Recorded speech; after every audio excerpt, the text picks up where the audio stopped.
People often ask why astronauts float in space. It looks peaceful. You see them on TV flipping around and catching floating candy, but that floating is actually a big problem. The human body is not built for it. Your body is built for gravity. Gravity is the invisible force that pulls you toward the ground. It is what makes your feet heavy. It is what makes your coffee stay in the cup. On Earth, gravity never stops. It pulls on your bones every single second. Your bones feel that weight. They stay hard and strong by fighting back. Your muscles fight it too. Just standing up takes work. Your heart has to pump blood upward against gravity to reach your brain. All of that constant work keeps your body healthy and strong. In space, that work stops. When an astronaut reaches orbit, the feeling of weight seems to vanish. They float. For the first few days, it feels strange. Then the body starts to change. It realizes it does not need strong bones anymore because there is no weight to carry. So, the body starts getting rid of bone material.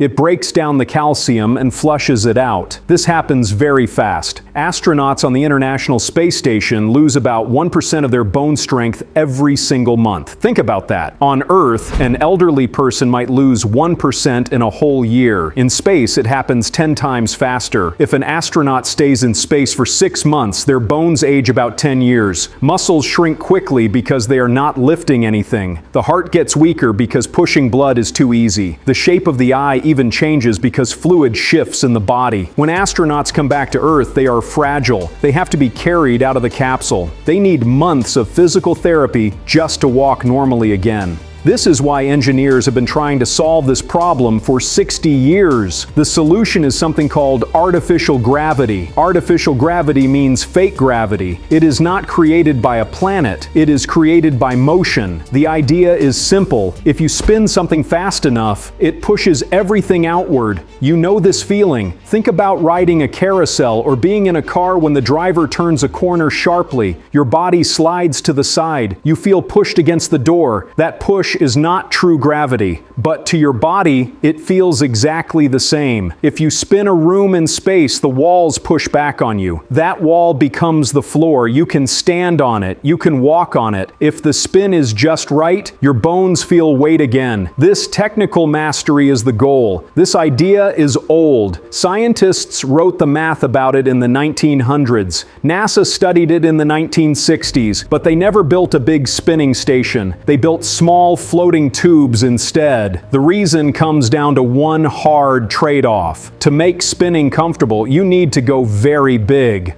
Really big. If you spin a small room fast to get gravity, it makes people extremely sick. Your inner ear controls your balance. Fast spinning confuses it. It sends mixed signals. You get dizzy. You feel like you are on a bad boat ride. Tests show that most people are comfortable spinning about twice per minute. That is slow and peaceful. But to get full Earth-like gravity at that slow speed, the station needs to be huge. The spinning wheel would need to be over 200 meters wide. That is bigger than 2 football fields put end to end. In the old days, launching something that big was impossible. Rockets were too small.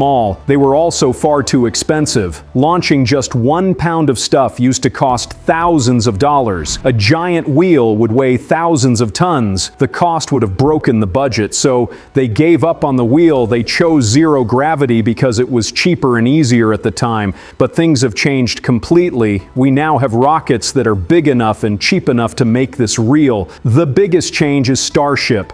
Starship is the new rocket from SpaceX. It is a monster. It stands about 50 meters tall, which is roughly the size of a 15-story building. It can carry over 100 tons to orbit in one trip. That is like lifting 15 fully loaded pickup trucks all at once. The most important part is that it is reusable. It can fly, land, and fly again many times. That drives the price down drastically. When launching heavy stuff becomes cheap, you can finally build big structures. You can build the big wheel. SpaceX and other companies are now looking at designs that were pure science fiction 10 years ago. One idea is to use the Starship itself as part of the station. You could link two starships together with a long, strong cable or truss. They would spin around each other like a cowboy spins a rope. The cable provides the distance. The spin provides the gravity. This creates a large circle without needing to build a giant metal ring. It saves weight. It saves money. While SpaceX builds new, massive, and reusable rockets to drive down costs, NASA has been forced to rely on older, more costly systems built by traditional contractors. This difference in strategic intelligence drives the competitive scoreboard. The Space Launch System, or SLS, is an example. One single launch of the SLS rocket, according to NASA's own Inspector General, costs $4.1 billion. SLS cost mention 1, that is billion with a B. For comparison, Starship is supposed to cost about $10 million per launch once it is fully working. That means one SLS launch costs 410 times more than one Starship launch. Direct cost comparison 1. That single price of $4.1 billion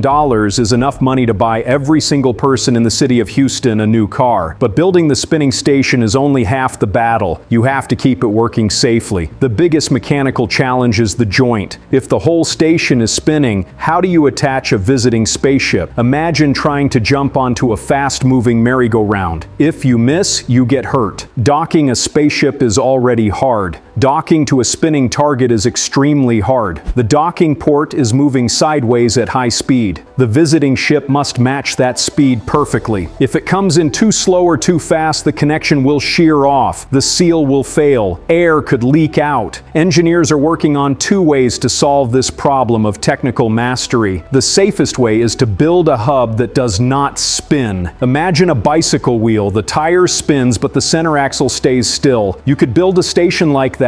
The living quarters are in the spinning tire part. The docking port is in the center. It stays still. Ships dock at the quiet center, then astronauts walk through a tunnel to get to the spinning rim. This is much safer for docking, but it is harder to build.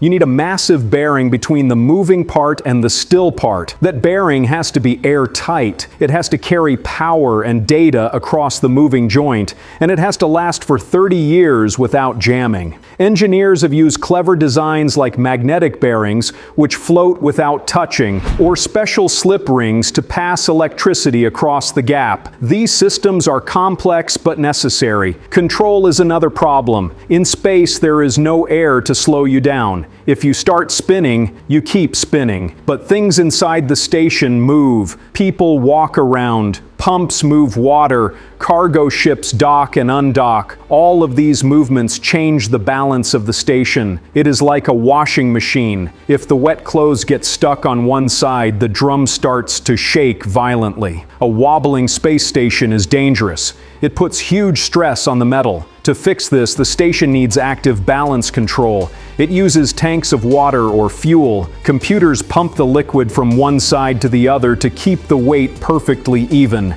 The station also uses gyroscopes. These are heavy wheels spinning very fast inside the walls. If the station starts to tilt, the gyroscope fights back and pushes it straight. It is a constant battle against physics to keep the ride smooth. Now let's look at the medical goal. We know full Earth gravity is best, but we are finding out that we might not need 100% gravity to stay healthy. Studies suggest that even partial gravity helps a lot. Mars has gravity that is about 38% as strong as Earth's. The Moon is about 16%. If we can prove that Mars-level gravity is enough to stop bones from weakening, the engineering gets much easier. You can spin slower. You can build smaller. A station with a radius of 60 meters spinning at 2 rounds per minute gives you about 0.3 G. That is roughly Mars gravity. That might be the sweet spot for the first habitat. This matters because we want to go to Mars. A trip to Mars takes about 7 months one way. That is a long time to be weightless. If astronauts arrive at Mars with weak bones and shrunken muscles, they cannot work. They cannot build the base. They might break a leg just jumping off the ladder. Artificial gravity on the spaceship solves this. It keeps them strong during they arrive on Mars ready to. This is a critical piece of strategic intelligence for mission mission planning.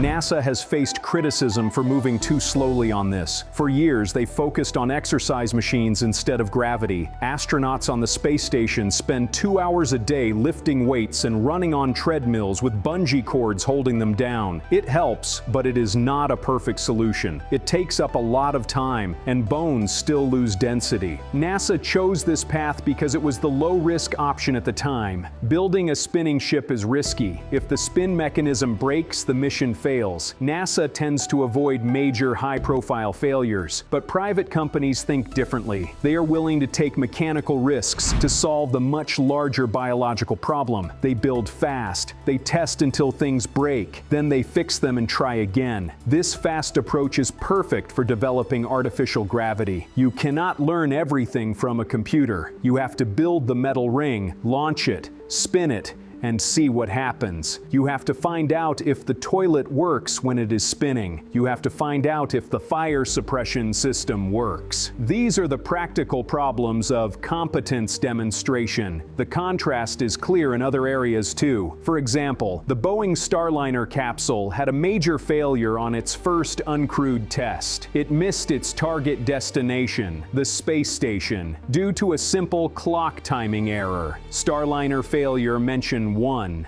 This showed that even large, experienced companies struggle with the slow, bureaucratic process of government contracting. Later, engineers knew about a serious problem with the spacecraft's parachute design before a key flight test, but the flight went ahead anyway. Engineers knew mention 1. Boeing problems, paragraph 1. This desire to keep moving, even with known issues, suggests a failure in justice consequences and resource protection. Cost is the other major factor. The International Space Station cost roughly $3 billion a year just to operate. SLS cost mentioned 2. This maintenance cost is enough money to pay for all the research and testing needed for a full-scale artificial gravity station. Financial analysis suggests that artificial gravity actually saves money in the long run. Direct cost comparison 2. Think about the high cost of training an astronaut. If they come back with permanent eye damage or bone problems after a long mission, that is a tragedy and a huge waste of investment. If the crew is healthy, they can stay longer. Instead of swapping crews every 6 months, they could stay for a year or 2. That means fewer rocket launches to send new people up. Each launch costs millions.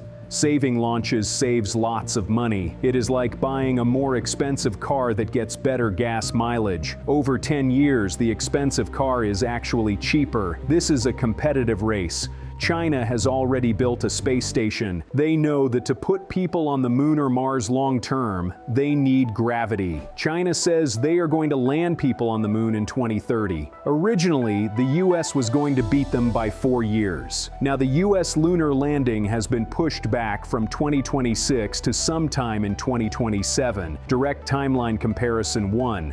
This shows a lack of consistency. China has been very good at hitting its deadlines. Their space station, built on time. Their moon robots, on time. Their astronaut launches, on time. Direct timeline comparison 2. The US timeline gap is closing fast. We are seeing a clear pattern recognition in technology history. Technology starts out clunky and dangerous. Then it gets safe and standard. The first airplanes were deadly. Now, flying is the safest way to travel. Today's floating space stations are the early, clunky version. The safe, spinning rings will be the mature version. This shows the strategic intelligence needed to plan the future. The physics of spinning stations also creates some very weird effects. If you drop a ball in a spinning room, it does not fall straight down, it curves to the side. This is called the Coriolis effect. It is strange, but the brain is amazing. It adapts. Studies show that after a few days, astronauts get used to it. Their brains rewrite the software for how things move. They stop feeling dizzy. They learn to catch the curving ball. This is why keeping the spin slow is so important. A slow spin makes the curve less severe and easier for the brain to handle. It turns out that the brain is a remarkable machine that solves the problems the engineers give it. Let's talk about another hidden benefit. Mass is the enemy of rockets because it it costs so much to launch. But mass is the friend of a spinning station. A heavy station spins more smoothly than a light one. It is harder to disturb. If a heavy crew member runs down the hall, a light station might wobble dangerously.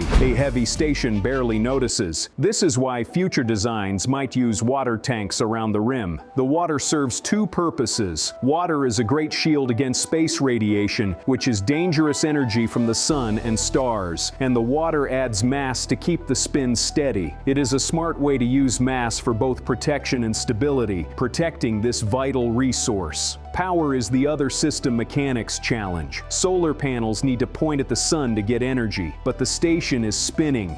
If you bolt the panels to the ring, they will spin away from the sun every few seconds. That does not work, so the solar panels usually have to be on the center hub that does not spin, or they have to be on motors that turn constantly to track the sun while the station spins beneath them. This adds more moving parts. Every moving part is a place where something can break. Designers have to balance all of these needs to achieve competence demonstration. The latest Starliner problems show that the old system struggles to keep up. The second crewed test was delayed again after more serious issues were found, including problems with the propulsion valves. Starliner failure mentioned too. The cost overruns for the Starliner program have been substantial, costing hundreds of millions of dollars above the original contract price. This financial failure is a serious issue of justice consequences. Boeing problems paragraph 2. This pattern of delays and technical problems shows why we need new ways of thinking, like the fast build, test, and fix approach. While SpaceX builds hardware for years-long deep space missions, NASA is still focused on getting a capsule working for short trips to the space station. This gap highlights the different focus of the two groups. Direct cost comparison 3. The total cost of the Boeing Starliner program's repeated delays has cost the public purse an estimated $1.5 billion in extra fees and government costs. That money could have funded multiple other important space projects. More details on that delayed approach. Despite the fact that the first test failed, the second test was delayed because engineers knew about the need to replace specific parts on the propulsion system to prevent a catastrophic valve failure. Engineers knew mentioned too. Boeing problems paragraph 3. This is an example of the kind of financial forensics that show how slow development can ultimately cost much more than a faster, riskier path. The money wasted here is a failure of resource protection. The amount of $1.5 billion in extra costs from the Starliner program could fund the yearly operation of the Hubble Space Telescope for almost 5 years. Direct cost comparison 4. The consequences of not building artificial gravity are clear. We stay in low Earth orbit forever. We remain tourists in space. We take short trips. If we want to live and work in space, we must bring the environment of Earth with us. That means air, that means water, and that means gravity. Without gravity, space is a harsh place that slowly breaks the human machine. With gravity, it becomes a place where we can actually live. This is the ultimate goal of the information hunt. One final thing to consider is the children. If we ever want to have colonies in space, we have to think about growing up there. We do not know if a baby can develop properly in zero gravity. Bones need load to form correctly. Without gravity, a child might not grow a skeleton strong enough to ever visit Earth. Artificial gravity is the only way to ensure that future generations can be healthy. It is the bridge between being an Earth species and being a space species. So, the next time you see a movie with a spinning space station, remember that it is not just a cool special effect, it is a blueprint. It is the necessary machine that solves the biological problem of spaceflight.